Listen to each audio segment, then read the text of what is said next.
So yun, good morning class. So welcome sa another video. So resume lang natin yung last time. Last time nung sa introduction, gumawa tayo ng Click Me na event Ayan. So yung app natin, nakiklik siya. So kung hindi nyo napanood yun, nandun yun sa unang video dito sa playlist na to, no? So balikan nyo na lang. Andun din yung tutorial kung paano mag-install ng Visual Studio na merong .NET Multi-Platform App UI. Okay? So, okay, meron tayong instructions dito. Puntahan sa Notepad. Okay, so may activity tayo dito. No? So, ang gagawin natin ay a statement that will allow your added label to display the content of your text box in real time. I-word wrap nga natin. Ayun. Ayan. So, bring natin yung mga ibang ayun, okay lang yan. Write a statement that will allow your added label to display the content of the text box in real time. So, halimbawa, pag nag-type tayo ng something sa ating text box daw, so, gagayahin daw yun ng ating label. No? Para ma-demonstrate natin yung ating input and output dito sa ating .NET multi-platform app UI. Okay? So, yun. So, una daw, add a text box called entry with the following properties. So, gawa muna tayo ng ating text box. So, ang text box sa ating .NET ay entry. So, entry, napaka-straightforward. Okay? And then, gawa muna tayo ng closing para sure na, no? And then, sa loob nitong entry, lalagay tayo ng ID, syempre. Kahit copy na lang natin to kasi, or type na natin. Pag naman medyo natatamad kayo, wala namang problem sa pag-copy. Okay, X, name. So, ano yung sabi dito? May instruction naman, message text. Message text. Okay. And then, placeholder. Ayan. Anong placeholder? Type something here. Type.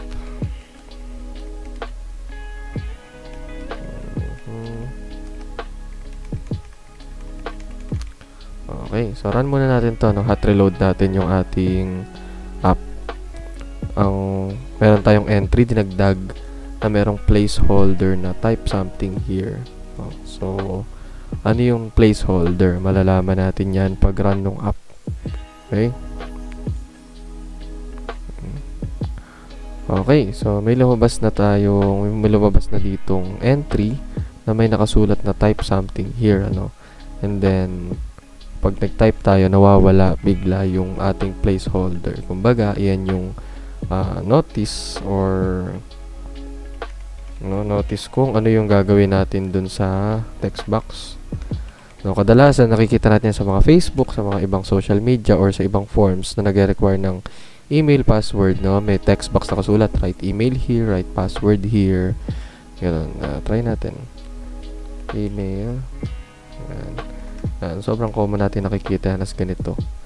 Tapos email. Ayun, email, diba? Tapos type mo yung email mo. Yung yan, di ba? Yun ang pinaka-common na use ng placeholder. Ayun, di ba? So, balik natin sa type something here. And then, balik tayo dun sa instruction. Kung ano pa yung ipapalabas. Okay, sabi dito, text change. Yung horizontal muna. Horizontal option, center. So, yung horizontal options na sinasabi dyan, kung paano yung positioning ng ating element, So, since ilalagay natin sa center, masa-center siya horizontally. Meron ditong start, so gawing left yun. Pag end, gawing right. Pag fill, o-occupy nyo yung width. Okay, so dito naman center. Center lang. Okay, so try natin. At reload natin. Ayun, napunta na lang siya dun sa ating center. No? Okay, next. So, text change. is equal to, ayan. So, si text change po yung ating listener, ano? Ang listener natin for entry ay text change kasi hindi naman siya tulad ng button na merong click. Ayan, sa button ng ating listener ay click or action ay click. Since button siya, clickable siya. Pero dito sa ating entry, ang action dito ay text change. No? Then, mag-declare tayo ng pangalan. Name lang naman to, anything is fine, kung anong gusto mong name, pero sundin natin yung nasa instruction. On entry text change, yan, on entry text change. So sabihin, ito yung pangalan ng magiging function natin dun sa kabila dito kay main page xaml.cs. So punta tayo dito. Ayan. So, balikan lang natin si on counter click, ano. Gumawa tayo ng private void on counter click. Kasi po yun yung gagamitin ni button, ano. Na click action, pupunta siya sa on counter click na method. Okay? So, dito naman, since ang text change natin ay on entry text change, so, gagawa tayo ng ganong function dito sa ating main page CS. Okay? So, gayahin lang natin yung nasa taas. Private void, paste nyo lang. Okay, then parentheses, meron naman lalabas automatic dyan. So pag ganyan, tab lang natin. Okay, then gawa ka ng opening curly brace, then enter lang. Okay, so ganun lang kadali. Halos automatic na lahat kay Visual Studio, no? Okay, so dito, kung ano yung mangyayari dito sa loob nito ay yung magaganap pagka nag-type tayo ng something dun sa ating entry. Okay, so review muna natin dito kung ganun pa rin itsura. Ayun. Gumagana pa rin yung click me natin. Okay, so dito, dapat pag nag-type daw tayo, lalabas dito sa ilalim. No, yun yung parang activity natin. Okay, so balik tayo dito. So, gagawa tayo ng label naman. Para dun, dito i-display yung ating text na isusulat dun sa ating entry. Ayan, balik tayo dun sa ating notepad. Okay. Add a label with the following properties. Text name. Display label. Okay, next, ano daw, horizontal option, siyempre center natin, and then, gagawin natin bold. Okay, horizontal option, center, and then, font, attributes tayo, bold. So, merong bold, may italic, ano. So, bold ang gagamitin natin. Okay, then, closing. Ang tinatype ko lang sa closing ay yung backslash o backslash forward slash ba ito? And forward slash, yun. Tapos automatic na siya mag-create ng ending tag for label.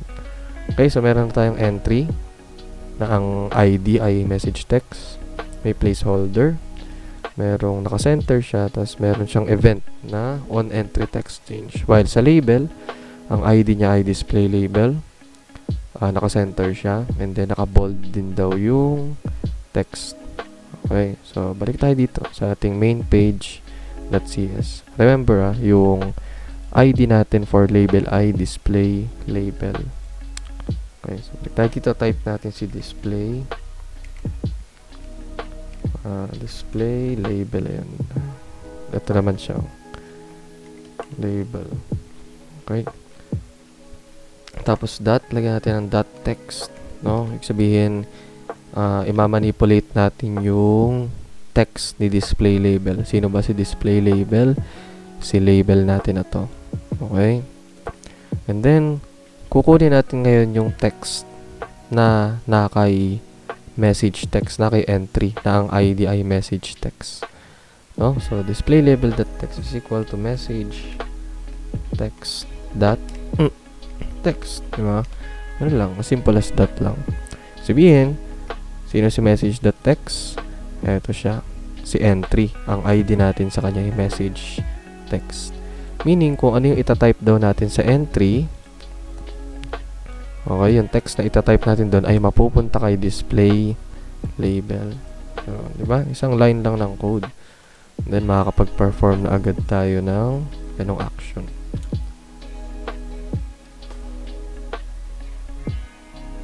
Wait lang nating mag-build, ano. Pag kasi may ganong nababago, nadadagdagan ng elements, ayun, nagre-rebuild talaga.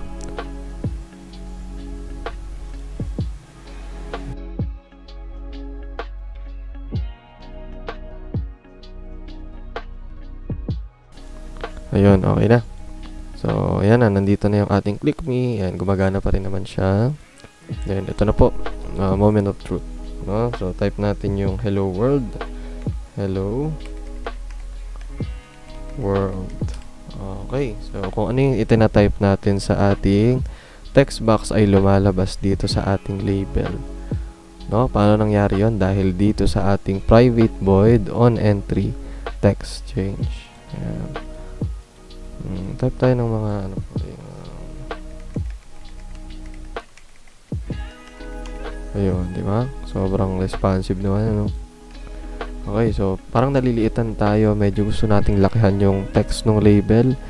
No problem. Lagyan lang natin font size. Ayan, font size, ayan, 30 pixels. No? Ayan. Save natin, hot reload. And then, ayan, makikita nyo, lalaki na yung ating text. Ayan, so nakagawa na tayo ng simple app, no?